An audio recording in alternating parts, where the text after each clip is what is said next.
दोस्तों, युद्ध और तबाही के इतिहास में कुछ हथियार ऐसे हैं जिन्होंने न सिर्फ शहरों को राख में बदला बल्कि पूरी दुनिया को एक अनजाने डर के साए में ला खड़ा किया। इनमें सबसे खतरनाक है न्यूक्लियर हथियार, जिनमें परमाणु बम और हाइड्रोजन बम का नाम सबसे ऊपर आता है। ये दोनों बम अपनी विनाशकारी शक्ति के लिए कुख्यात है, लेकिन इनके बीच का अंतर, इनकी ताकत और इनके पीछे का इतिहास उतना ही डरावना जितना ये हथियार खुद है। आज हम इन दोनों बमों की कहानी, इनके निर्माण का विज्ञान और इनके इस्तेमाल से होने वाली तबाही के बारे में विस्तार से बात करेंगे। साथ ही ये भी समझेंगे कि क्या इंसान ने अपनी सुरक्षा के नाम पर अपने ही विनाश का रास्ता तैयार कर लिया है।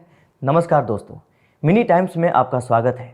अगर आप हमारे चैनल पर नए हैं तो आपसे रिक्वेस्ट है कि आप हमारे चैनल को सब्सक्राइब कर लें। आइए आगे बढ़ते हैं। न्यूक्लियर हथियारों की कहानी शुरू होती है द्वितीय विश्व युद्ध से।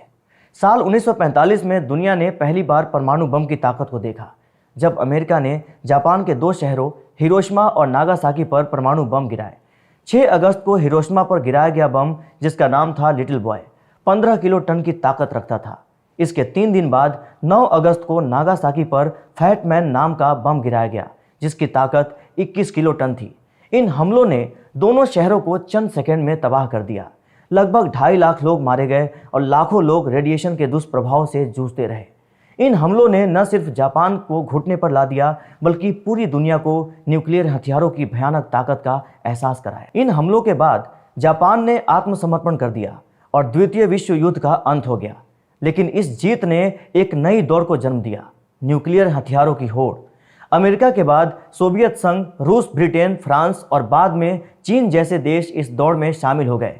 हर देश चाहता था कि उसके पास सबसे ताकतवर हथियार हो ताकि वह दुनिया पर अपनी धाक जमा सके। यहीं से शुरू हुई हाइड्रोजन बम की कहानी, जो परमाणु बम से कई गुना ज़्यादा खतरनाक थी।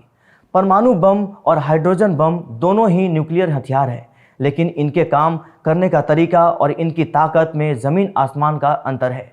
इसे समझने के लिए हमें इनके पीछे के विज्ञान को थोड़ा करीब से देखना होगा। परमाणु बम न्यूक्लियर फिजन यानी परमाणु विखंडन के सिद्धांत पर काम करता है। इसमें यूरेनियम 235 या प्लूटोनियम 239 जैसे भारी तत्वों के परमाणुओं को तोड़ा जाता है। जब ये परमाणु टूटते हैं तो उनके न्यूक्लियस से भारी मात्रा में ऊर्जा निकलती है। ये ऊर्जा इतनी ज़बरदस्त होती है कि ये एक चेन रिएक्शन शुरू कर देती है। इस रिएक्शन में एक परमाणु के टूटने से निकले न्यूट्रॉन दूसरे परमाणुओं से टकराते हैं और ये प्रक्रिया तेज़ी से चलती रहती है। नतीजा एक ऐसा विस्फोट जो पूरे शहर को पलक झपकते राख में बदल देता है। हिरोशिमा और नागासाकी पर गिराए गए बम इसी तकनीक पर आधारित थे।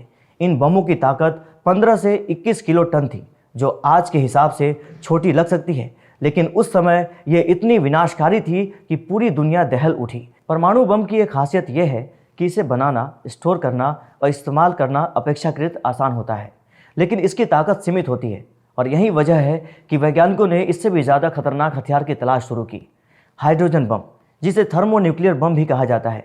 न्यूक्लियर फ्यूजन परमाणु संलयन की तकनीक पर काम करता है। ये तकनीक सूरज के अंदर चल रही प्रक्रिया से प्रेरित है। सूरज में हाइड्रोजन के परमाणु आपस में जुड़कर हीलियम बनाते हैं और इस प्रक्रिया में भारी मात्रा में ऊर्जा निकलती है। हाइड्रोजन बम में भी यही होता है। हाइड्रोजन के आइसोटोप्स ड्यूटेरियम और टाइटेरियम को आपस में जोड़ा जाता है और जिससे सूरज जैसी तीव्र ऊर्जा पैदा होती है। लेकिन इस फ्यूजन प्रक्रिया को शुरू करने के लिए इतनी ज़्यादा गर्मी और दबाव चाहिए कि वह केवल एक छोटे परमाणु बम के विस्फोट से ही पैदा हो सकता है। यानी एक हाइड्रोजन बम के अंदर एक छोटा परमाणु बम होता है जो पहले फटता है और फिर फ्यूजन प्रक्रिया शुरू करता है।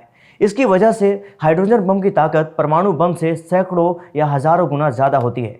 उदाहरण के लिए, अगर परमाणु बम 1.5 किलोमीटर के दायरे में आग का गोला बनाता है तो हाइड्रोजन बम 16 किलोमीटर तक का आग का गोला बना सकता है। इसकी गर्मी 10 करोड़ डिग्री सेल्सियस तक पहुंच सकती है, जो सूरज के केंद्र से 7 गुना ज़्यादा गर्म है।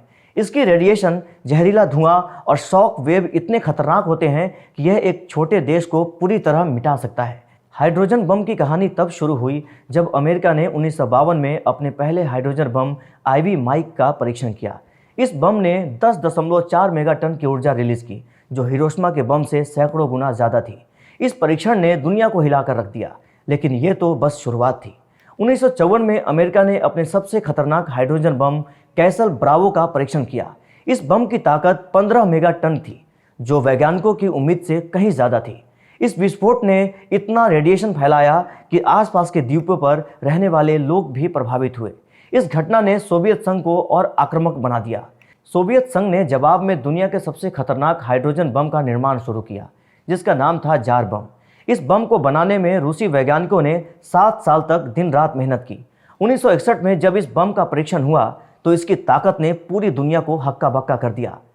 30 अक्टूबर 1961 को आर्कटिक महासागर में म्यूचखा बे नाम के एक वीरान द्वीप पर जार बम का परीक्षण किया गया। इस बम की मूल क्षमता 100 मेगाटन थी, लेकिन वैज्ञानिक इतने डरे हुए थे कि उन्होंने इसकी ताकत को आधा करके 50 मेगाटन कर दिया। फिर भी ये हिरोशिमा के लिटिल बॉय से 3300 गुना ज़्यादा ताकतवर था। जब जार बम को 4 किलोमीटर की ऊंचाई पर डेटोनेट किया गया तो इसके विस्फोट ने 60 किलोमीटर ऊंचाई मशरूम क्लाउड बनाया। इसकी शॉक वेव 4000 किलोमीटर तक रिकॉर्ड की गई और इसकी रोशनी हज़ारों किलोमीटर दूर तक दिखाई दी। आसपास के गाँव में लोग कहते हैं कि उस दिन आसमान में मानो दूसरा सूरज उग गया था। इस विस्फोट ने म्यूचखा बे द्वीप को पूरी तरह तबाह कर दिया। सैकड़ों किलोमीटर दूर के पेड़ जल गए और वैज्ञानिकों के कैमरे नष्ट हो गए। इस बम की ताकत इतनी थी कि अगर इसे किसी बड़े शहर पर गिराया जाता तो 100 किलोमीटर के दायरे में सब कुछ राख हो जाता। रूस ने इस बम को अपने दुश्मनों को डराने के लिए बनाया था, लेकिन खुद रूस भी इससे डरता है, क्योंकि अगर इसका इस्तेमाल होता है तो यह न सिर्फ दुश्मन देश को बल्कि पूरी दुनिया को तबाह कर सकता है। हाइड्रोजन बम की ताकत जितनी खतरनाक है, उतना ही मुश्किल है इसे बनाना, स्टोर करना और इस्तेमाल करना। परमाणु बम की तुलना में हाइड्रोजन बम की तकनीक बहुत जटिल है। इसे बनाने के लिए अत्याधुनिक तकनीक और संसाधनों की ज़रूरत होती है। साथ ही इसे स्टोर करने और ट्रांसपोर्ट करने में भी भारी जोखिम होता है। ज़रा भी गलती पूरे देश को तबाह कर सकती है। यही वजह है कि दुनिया के कुछ ही देशों अमेरिका, रूस, चीन, फ्रांस और ब्रिटेन के पास ही हाइड्रोजन बम की पुष्ट तकनीक है। भारत के पास भी हाइड्रोजन बम बनाने की तकनीक है, लेकिन उसने कभी इसका परीक्षण नहीं किया। भारत ने 1998 में पोखरण में न्यूक्लियर टेस्ट किए, जिसमें हाइड्रोजन बम की तकनीक का दावा किया गया, लेकिन इसे पूरी तरह सत्यापित नहीं किया गया। अगर एक हाइड्रोजन बम किसी शहर पर गिराया जाए तो इसके परिणाम भयानक होंगे। सबसे पहले विस्फोट से 15-20 करोड़ लोग मारे जाएंगे। इसके बाद रेडिएशन, जहरीला धुआं और गर्मी लाखों लोगों को प्रभावित करेगी। भूकंप, अम्लीय वर्षा और अन्य प्राकृतिक आपदाएं पूरी दुनिया को अस्थिर कर देगी। अगर 2 या 3 हाइड्रोजन बम एक साथ फटे तो यह पृथ्वी पर मानवता का अंत हो सकता है। इसके अलावा हाइड्रोजन बम का रेडिएशन इतना खतरनाक होता है कि यह पीढ़ियों तक प्रभावित करता है। हिरोशिमा और नागासाकी में आज भी लोग रेडिएशन के दुष्प्रभाव से जूझ रहे हैं। हाइड्रोजन बम का प्रभाव इससे कहीं ज़्यादा लंबा और विनाशकारी होगा। ये सवाल आज के समय में बहुत महत्वपूर्ण है। एक तरफ भारत जैसे देश को अपनी सुरक्षा के लिए मजबूत होना जरूरी है। पड़ोसी देशों, खासकर चीन और पाकिस्तान के पास न्यूक्लियर हथियार हैं और वैश्विक राजनीति में ताकत का महत्व बढ़ता जा रहा है। अगर भारत के पास हाइड्रोजन बम जैसा हथियार होगा तो यह दुश्मनों के लिए एक चेतावनी हो सकता है। लेकिन दूसरी तरफ हाइड्रोजन बम जैसा हथियार बनाना और इसका इस्तेमाल करना मानवता के लिए खतरा है। अगर इसका गलत इस्तेमाल हुआ तो न सिर्फ दुश्मन देश बल्कि भारत भी तबाही का शिकार हो सकता है। साथ ही भारत ने हमेशा शांति और अहिंसा का मार्ग अपनाया है। क्या हमें ऐसे हथियार की जरूरत है जो पूरी दुनिया को खत्म कर सकता है? न्यूक्लियर हथियारों की यह कहानी हमें सोचने पर मजबूर करती है कि इंसान ने अपनी सुरक्षा के नाम पर क्या हासिल किया है। परमाणु बम और हाइड्रोजन बम जैसे हथियारों ने हमें ताकत तो दी, लेकिन साथ ही एक ऐसी जिम्मेदारी भी दी जिसे संभालना आसान नहीं। अगर इनका इस्तेमाल हुआ तो इसका कोई विजेता नहीं होगा। न सिर्फ दुश्मन बल्कि पूरी दुनिया हार जाएगी। आज ज़रूरत है कि दुनिया के देश मिलकर न्यूक्लियर हथियारों की होड़ को रोके और शांति की दिशा में काम करें। भारत जैसे देशों को अपनी रक्षा के लिए तैयार रहना चाहिए, लेकिन साथ ही वैश्विक शांति के लिए भी योगदान देना चाहिए। आज ज़रूरत है कि दुनिया के देश मिलकर न्यूक्लियर हथियारों की होड़ को रोके और शांति की दिशा में काम करें। भारत जैसे देशों को अपनी रक्षा के लिए तैयार रहना चाहिए, लेकिन साथ ही वैश्विक शांति के लिए भी योगदान देना चाहिए। तो दोस्तों, आज की हमारी ये जानकारी आपको कैसी लगी? अगर हमारी जानकारी आपको अच्छी लगी तो अपनी अपनी राय हमारे कमेंट बॉक्स में बताएं और हमारे चैनल को लाइक, शेयर, सब्सक्राइब करना ना भूलें। धन्यवाद।